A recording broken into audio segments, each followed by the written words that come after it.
जय माता दी दोस्तों, आज हम सुनेंगे जितिया व्रत की एक ऐसी कहानी कि कैसे एक कुत्ते ने अपना बदला लेने के लिए मनुष्य योनि में जन्म लिया।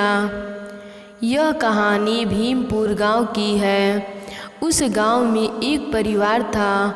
उस परिवार में दो देवरानी जेठानी रहती थीं। बड़ी का नाम सुनीता था और छोटी का नाम सीमा था। सीमा बहुत ही धार्मिक प्रवृत्ति की महिला थी। वह भगवान के नित्य नियम से पूजा पाठ करती थी। वहीं सुनीता बहुत ही कुटिल स्वभाव की महिला थी। गांव में किसी से भी लड़ाई झगड़ा कर लेती थी। सारे गांव वाले सुनीता से बहुत परेशान रहते थे। सब लोग कहते थे कि सुनीता सुधर जाओ, नहीं तो एक दिन बहुत पछताओगी। लेकिन सुनीता किसी की बात नहीं सुनती। एक बार जितिया का व्रत आया। सीमा ने अपनी जेठानी से जितिया व्रत करने को कहा। पहले तो सुनीता मना कर दी, लेकिन सीमा के समझाने पर और कहने पर कि दीदी, हम दोनों का कोई संतान नहीं है। अगर हम दोनों जितिया का व्रत करेंगे तो हो सकता है कि जिमुतवान बाबा की कृपा हो और हमें पुत्र हो जाए। सीमा के बार बार समझाने पर सुनीता जितिया व्रत करने के लिए मान गई। जितिया व्रत के एक दिन पहले दोनों देवरानी जेठानी दही और चूड़ा मंगा कर रखी थी। रात को सरगी खाने के लिए दोनों देवरानी जेठानी घर से बाहर आकर और बातें कर रही थीं और घर का दरवाज़ा खुला था। खुला दरवाज़ा देखकर इतने में दो कुत्ते आए और सीमा और सुनीता के खुला दरवाज़ा देखकर कुत्ते घर में घुस गए। दही और चूड़ा देखकर दोनों कुत्ते खाने लगे। अंदर से कुछ आवाज़ आने पर दोनों भागकर अपने अपने घर गईं और देखा कि दही और चूड़ा कुत्ता खा रहे हैं। तो सीमा ने सोचा, अब तो कुत्ता ने इसे जूठा ही कर दिया, इसे अब पूरा खा लेने देते हैं। सीमा ने कुछ नहीं बोला और सारा दही चूड़ा कुत्ते को खिला दिया। कुत्ता दही चूड़ा खाकर वहाँ से चला गया। इधर सुनीता ने जब कुत्ते को दही चूड़ा खाते हुए देखा तो उसे बहुत गुस्सा आ गया और उसने गुस्से में एक डंडा लिया और उस कुत्ते को मारना शुरू कर दिया। सुनीता ने कुत्ते को इतना मारा कि कुत्ते की कमर ही टूट गई। जैसे तैसे कुत्ते ने अपना जान बचाकर वहाँ से निकला। दोनों कुत्ते जब बाहर मिले तो एक दूसरे का हाल पूछने लगे। जो कुत्ता सीमा के घर गया था वह बोला, मैं जिस स्त्री के घर गया वह तो बड़ी भली है। मुझे दही चूड़ा खाता देख उसने कुछ नहीं कहा, बल्कि जो बचा था वो भी मुझे खाने दिया, जिससे कि मेरा पेट भर गया। उसने मेरी आत्मा को ऐसे तृप्त करी कि मैं उसे बार बार आशीर्वाद दे रहा हूँ। मेरी तो भगवान से यही प्रार्थना है कि मरने के बाद मैं उसी का पुत्र बनूं और जीवन भर उसकी सेवा करके उसका कर्ज चुकाता रहूं। जिस प्रकार उसने मेरी आत्मा को तृप्त किया है, उसी तरह मैं भी उसकी आत्मा को तृप्त करूं और प्रसन्न करता रहूं। अब तुम बताओ, तुम्हारे साथ क्या हुआ? तुम्हें देखकर तो ऐसा लगता है कि तुम्हारी वहाँ पर बहुत पिटाई हुई है।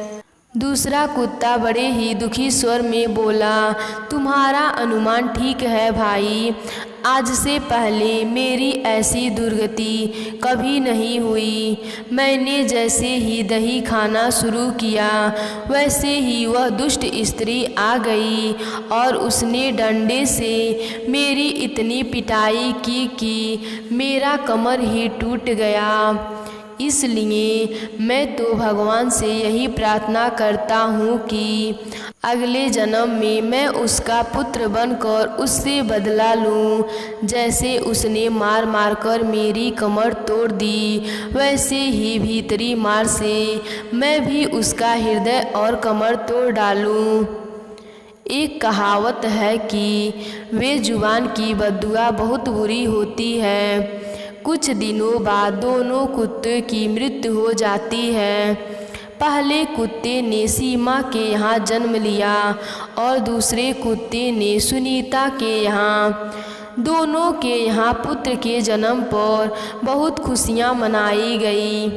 धीरे धीरे समय बीतता है और दोनों लड़के बड़े हो जाते हैं। उन दोनों को पहले पिछले जन्म की सब बातें याद थी।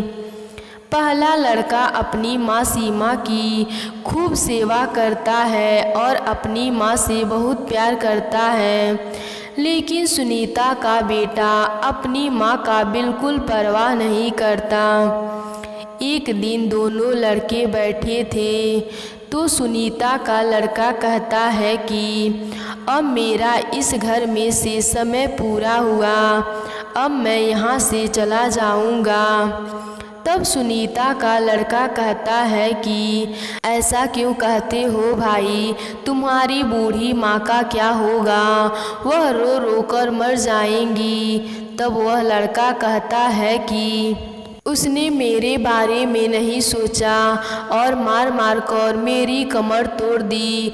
मैं तो उसी का बदला लेने आया था। जब उसका जवान बेटा मरेगा तो उसकी कमर अपने आप ही टूट जाएगी। फिर कुछ दिनों बाद सुनीता के लड़के की मृत्यु हो गई। बुढ़ापे में जवान बेटे की मृत्यु से सुनीता टूट गई। सुनीता अपने जवान बेटे की मृत शरीर लेकर बैठी थी और रोए जा रही थी और भगवान से प्रार्थना कर रही थी कि हे प्रभु, मैंने ऐसा कौन सा पाप किया जिससे मेरा बेटा मुझे आज छोड़कर चला गया। यही सब बातें कह रही थी और रोए जा रही थी। तभी सुनीता के द्वार पर एक साधु बाबा आए और उन्होंने सुनीता से भिक्षा मांगी। सुनीता ने साधु बाबा को भिक्षा ले जाकर दी। सुनीता की ऐसी हालत देखकर साधु बाबा उसका कारण पूछे तो सुनीता ने अपनी सारी दुख भरी कहानी साधु बाबा को सुना दी। साधु बाबा बोले, यह सब तुम्हारे ही कर्मों का फल है जो आज तुम्हें मिला है। सुनीता बोली, बाबा मैं कुछ समझी नहीं। तब साधु बाबा सारी बात बताने लगे।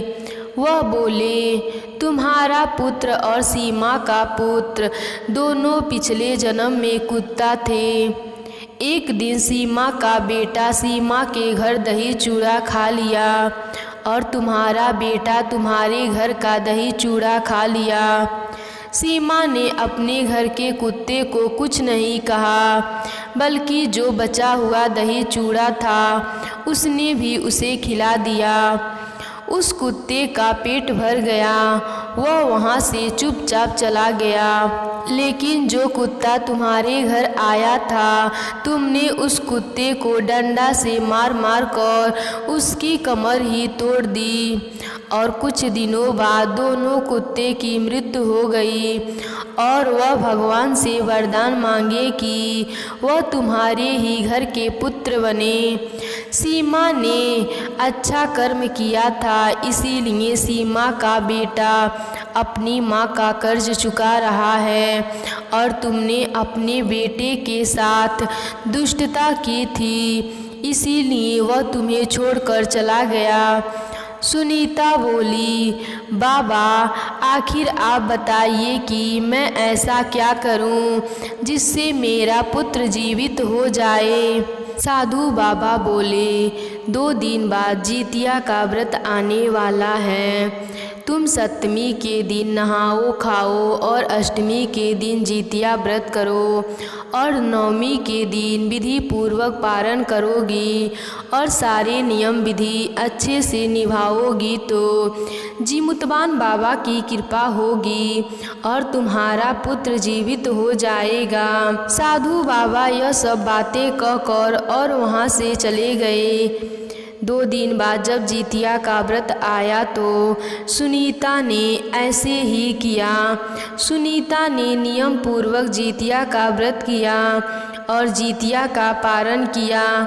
पारण के अगले दिन ही सुनीता का बेटा जीवित हो गया और भगवान की कृपा से वह अपने पिछले जन्म की सारी बातें भूल चुका था। वह अपनी माँ को देखा और उसके बाद वह अपनी माँ के साथ खुशीपूर्वक अपना जीवन व्यतीत करने लगा।